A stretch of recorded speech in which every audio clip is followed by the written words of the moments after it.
This is the start of the best 6 minutes of the menu. Margot claps, imitating the chef's patented power move, and the dynamic in the restaurant suddenly shifts. What did you say? I said, I don't like your food, and I would like to send it back. But before we get into the burger scene, we've got to talk about the unique tone of this film. When I first watched this, the old lady sitting next to me in the cinema said, "That was so playfully original." It was a very cute moment, and clearly she was genuinely excited. And I had to agree with her because despite the marketing, it doesn't really fit into a particular genre. I mean, sure, it's satirizing the faux decadence and pretentious concepts that come with high dining, so we could lump it in with other Eat the Rich satires from last year. And the plot sees Margot and the other guests realizing they're trapped with crazy food cultists, so we could also categorize it as a Last Girl Standing slasher thriller or something. But even then, the tone isn't scary enough to be a proper slasher film. I mean, there's some violent and shocking moments, but for the most part, I felt like the movie was too comedic to be a thriller, but not pretentious enough to be a biting social satire. Instead, it was somewhere in the playful middle ground, not treating us like total morons, but also interjecting enough witty one-liners and surprises to make it a reasonably stress-free, entertaining film. It's gotta be a bit. Are you fucking serious? For instance, when Margot and Tyler first board the boat, we meet the wealthy stereotypes being satirized. There's Tyler, the social media foodie who thinks his knowledge of food makes him better than everyone else. Apparently he's a big foodie. I know. Thinks he is. The new money finance bros who go to fancy restaurants just to say they've been there. Working money. Yeah, baby. Yeah, baby. We're pathetic, aren't we? Oh my god, dude. Somebody shoot us. The old money couple who are regulars just because they can. The movie star who's desperate to please everyone. I just hope she see where the A. And the pretentious food critic who speaks in witticisms and metaphors. Can you taste a little goat? Right at the end, a little kid. And these silly caricatures are the joke that continues throughout the film, with the absurdity of the characters' reactions adding a funny little twist to even the grimmest of moments. For instance, when Chef threatens the finance bros with the tortillas, their irrational confidence kicks in. Yeah, we're fine. Yeah, fuck it. When Jeremy makes his mess, Tyler doesn't even care because he's obsessed with having a good restaurant experience. I was shocked I didn't see that coming. When they're running for their lives, the finance bros still find time to be funny. Don't fucking go right next to me, bro! You're right next to me! It's a big fucking forest! Fuck off! And even when the women are held hostage and trying to placate their captor, the assistant shows her ignorance. You know, it's the emoji for me. Umaboshi. Umaboshi. And this is the tone for most of the movie. It's consistently fun and delightfully unserious and lets you turn your brain off while letting the subtext just wash over you. That is, until this. Margot claps, there's a long pause, then... I don't like your food. And this line matters because it's the first time someone successfully challenges Chef. The finance bros tried but failed. What the hell are these? These are tortillas. The old man gets his finger cut off, Lillian's complaint gets ridiculed. Here is another broken emotion. Even desperate pleas by the movie star and his assistant are met with futility. Student loans?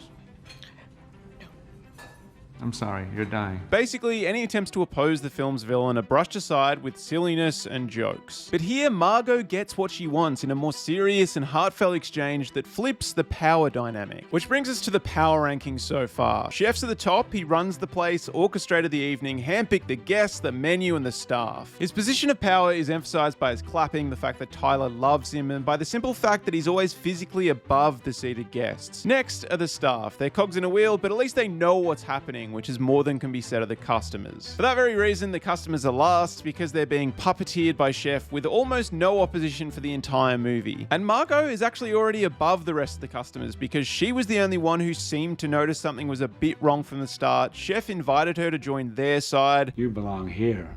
With your own breed. And you could even argue she's above the staff because she just killed Elsa. But then she gets battered down to her rightful place amongst the rest of the customers when Chef snuffs out her escape attempt. You've betrayed our sacred bond of trust. Therefore, it's pretty shocking when Margot stands up and claps because she jumps to the top of the power rankings with Chef, taking back control in the customer-consumer relationship. She tells him that You've taken the joy out of eating. and that it's not made with love, to which he responds, Oh, this is ridiculous. We always cook with love, don't we? but now he's doubting himself, and Margot jumps in to request that he make her.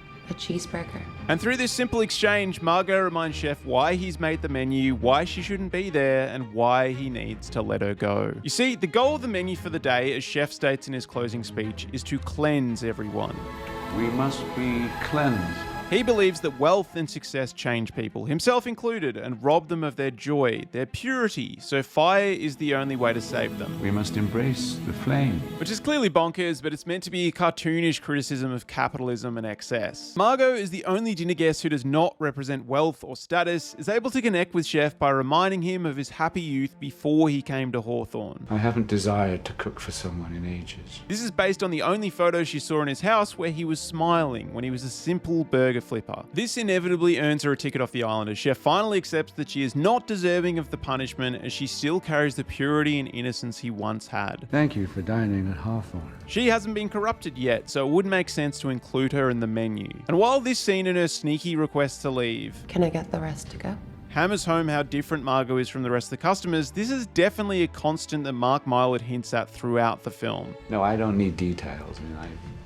I know what a bad customer is. For instance, she's the only name not on the list, she doesn't care about the food, but most importantly, she's the only one who sees through the chef's facade from her arrival. Before anyone died, before anyone got a finger chopped off, she was the only one willing to question the ridiculous cost. You're fucking kidding, right? What, are we eating a Rolex? The ridiculous preparation. Wait, you like this? The ridiculous intellectual brain teasers. It's a concept. I know what a concept is, Tyler. And challenge the staff with logic. Not with threats like the finance bros. I don't have this place close by the morning, do you understand? But by saying stuff like this. Thank you for your concern, but I am perfectly capable of deciding when I eat and what. Despite his combative and forceful affronts, Chef clearly acknowledges her differences throughout, as she was the only one called into his office for a private meeting. You've made your decision. I have. Therefore, for me, the burger scene was a really effective way to wrap up the movie. The silly jokes stopped for 6 minutes, the messy themes came together nicely, and it humanized the villain for the first time. While he's still a psychopathic kidnapping murderer, like I'm not going to get a beer with Julian Slowick, at least his ideological reasoning is consistent when he allows Margot to leave. But what about the effectiveness of the ending and the social commentary in general? Well, I'm still a little bit torn. On one hand, there was a recent Vanity Fair article by Richard Lawson complaining that Eat the Rich satires need sharper teeth, meaning that all these movies are making prescient points about capitalism and wealth, etc., but the wealthy are never truly punished. But I don't think I fully agree with this argument, as number one, that's the point. Oftentimes the most depressing part of social satires is the fact that the rich suffer no repercussions. That's how the system is built, after all. But also, the burger scene does punish the rich. The customers think that money is the solution to everything. Say how much and we'll give it to you. Just say a fucking number, man! And are consequently roasted like marshmallows. While Margot fights and manipulates her way to freedom, showing that logic, persistence, courage, and passion are more important than money. It's by no means a perfect satire or the perfect message. Hell, it's not the perfect movie, but grounding the film with a less silly ending that doesn't overstay its welcome was pretty damn clever. And what better way to show that money isn't everything than with a tasty American cheeseburger? Now that is a cheeseburger.